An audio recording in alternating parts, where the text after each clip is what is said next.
Halo, assalamualaikum warahmatullahi wabarakatuh. Apa kabar teman-teman semua? Semoga selalu sehat dalam lindungan Tuhan Yang Maha Kuasa. Pada kesempatan kali ini saya kebetulan lagi ngurus ini ya, lagi ngecek hasil pindah tanam kemarin sore. Apakah ada yang layu ya, atau dalam kategori stres ya. Di sini yaitu ketika pindah tanam biasanya tanaman ada yang mengalami layu batang dikarenakan stres atau gagal pindah tanam. Dan alhamdulillah ya teman-teman, di sini bisa lihat semuanya setelah saya pindahkan ke media tanam yang baru dari media semai. Hasilnya aman-aman aja teman-teman. Di sini terlihat tanaman tersebut udah pada besar ya, dikarenakan saya telah pindah tanam. Tapi alhamdulillah walaupun telah pindah tanam, kembali lagi tanaman ini nggak ada yang stres saat pindah tanam ya. Dan di sini saya tidak akan ngebahas tentang masalah pindah tanamnya. Mungkin di sini saya akan bahas tentang cara pencegahan tersebut agar kita sukses untuk pindah tanam, dan juga cara mengobati apabila kita gagal pindah tanam tersebut atau layu pada saat pindah tanam, yaitu dengan salah satu bahan dapur. Adapun di sini yang akan saya jelaskan mungkin sambil saya sisipkan video berbarengan dengan pohon yang mengalami stres atau gagal pindah tanam tersebut. Tapi ada suatu masalah teknis sehingga video itu tidak bisa diupload. Maka di sini saya akan sambil sisipkan, saya terangkan dalam video ini. Sambil saya terangkan, kabarnya saya tunjukkan juga tanaman yang mengalami stres atau gagal pindah tanam tersebut, perkembangannya sampai saat ini saya rekam video ini. Oke teman-teman, di sini saya akan tunjukkan. Oke teman-teman semua, ini adalah contoh tanaman-tanaman yang saya obati, dimana tanaman-tanaman ini gak semuanya ya, hampir semuanya. Ada beberapa yang telat, ada beberapa yang gagal saat pindah tanam. Dalam kata kutip di sini stres di sini tanda-tandanya layu pada dahan tersebut ya. Teman-teman bisa lihat dalam cuplikan video ini teman-teman.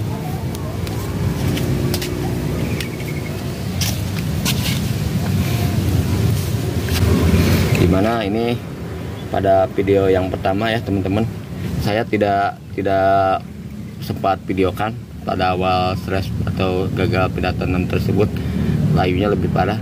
Dan ini adalah video yang keduanya, dimana di sini terlihat yang kecil ini teman-teman. Sini yang kecil, yang sebelah yang kecil, yang tengah-tengah ini terlihat layu pada daunnya teman-teman ya, layu pada daunnya. Dan terlihat perbedaannya sama yang tadi, sama yang video utama teman-teman ya. Maksud video awal tadi, terlihat perbedaannya video awal sama yang saya jelaskan ini, video ini. Di sini video sebelumnya terlihat layu si tanaman tersebut dikarenakan stres saat pindah tanam atau gagal pindah tanam. Setelah beberapa hari kemudian terlihat perubahannya, walaupun yang kecil ini makin miring. Di sini terlihat layu, dan yang layu tersebut ada perubahan ya, terlihat agak segar dari sebelum ditangani atau diobati.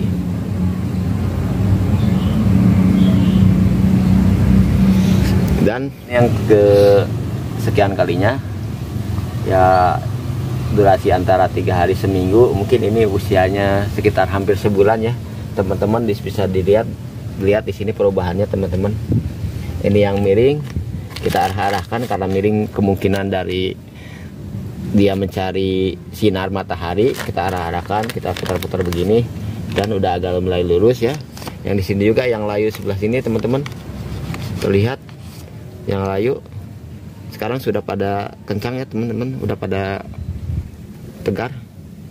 Dan yang kecil ini yang terlihat miring banget, ya hampir mati kelihatannya, tapi alhamdulillah walaupun agak rontok bagian bawahnya, tapi terlihat tinggi ya teman-teman, bisa dilihat dari kejauhan.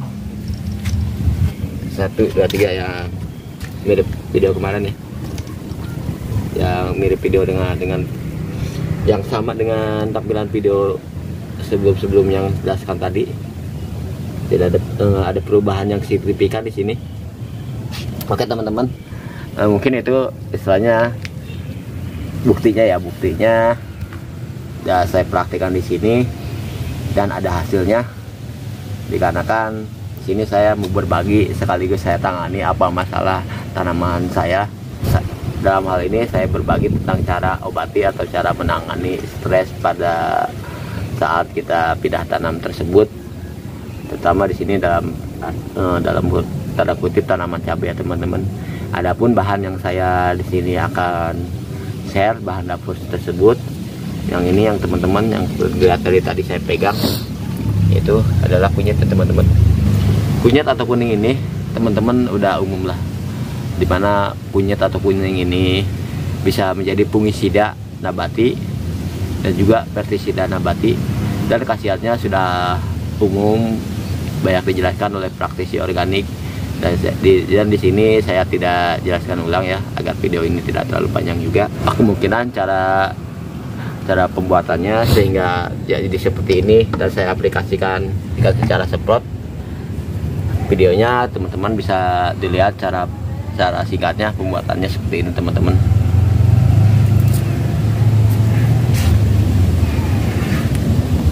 Siapkan beberapa pimpang kunyit, lalu kita siapkan cobek, kita aduk-aduk secara enggak terlalu rata juga aduk-aduknya teman-teman. Setelah itu, setelah agak ya kira-kira agak remuk lah teman-teman ya, lalu kita masukkan ke dalam wadah yang telah berisi atau kita siapkan air sekitar 1 atau 2 liter, dan kita masukkan, kita fermentasi dulu, kita siapkan botol atau wadah, lalu kita masukkan ke dalam botol tersebut. Jangan lupa kita pakai saringan ya, agar nantinya untuk memakainya kita nggak ribet untuk menyaring lagi teman-teman.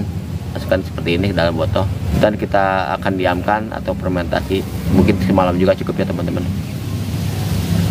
Itulah cara pengaplikasian rimpang kunyit ini untuk kita aplikasikan secara semprot, dimana kunyit ini dalam botol ini kita fermentasi dulu teman-teman. Dan setelah fermentasi, adapun cara pemakaiannya untuk kita semprot dalam botol ini bisa dilihat teman-teman ya. Kita siapkan air untuk campurannya sekitar 1 liter ya. Untuk 1 liter air sendiri kita siapkan 1 gelas aqua ya sekitar 100 ml atau 100 sampai 150 ml teman-teman ya. Teman-teman nggak usah takut takarannya terlalu berlebihan atau kekurangan, karena ini sifatnya organik ya. Kita campurkan air tersebut ke dalam botol ke dalam air tersebut, yang kita campurkan 1 gelas air tersebut ke dalam ember teman-teman, ember yang telah berisi air. Dan untuk menjaga kehalusan semprotan, alangkah baiknya kita siapkan juga saringan, langsung kita masukkan ke dalam botol semprotan tersebut. Dan selain aplikasi semprot, teman-teman juga bisa aplikasikan secara siram atau kocor ya teman-teman. Bisa teman-teman kocor sekitar satu gelas air mineral atau satu gelas air mineral ke dalam polybag pertanaman teman-teman. Oke teman-teman semua, itu tadi gambarannya cara pembuatan kunyit ini, lalu kita fermentasi, dan juga cara untuk memakainya, cara pakainya untuk diaplikasikan di semprot seperti ini ataupun dikocor. Dan hasilnya telah saya jelaskan di awal video tadi dan beberapa sisipan video ya. Mohon maaf, kembali lagi videonya saya oplos, saya sisip-sisipkan karena kembali lagi sebenarnya video ini telah saya rekam sebelumnya, dimana tanaman-tanaman ini ya teman-teman, pada waktu sebelumnya telah mengalami layu atau stres saat pindah tanam. Dan apabila saya akan rekam ulang tanpa sisipan video seperti yang teman-teman lihat ini, kemungkinan harus cari bahan lagi ya. Dikarenakan alhamdulillah kembali lagi ini tanaman-tanaman ini perkembangannya sudah mulai bagus ya, walaupun masih agak rutin begini. Maka dari itu saya juga akan aplikasikan lagi ini, selain untuk mengobati stres, ini juga bisa jadi pestisida atau fungisida nabati ya teman-teman. Oke, sebelum saya aplikasikan kepada tanaman ini, saya pamit teman-teman.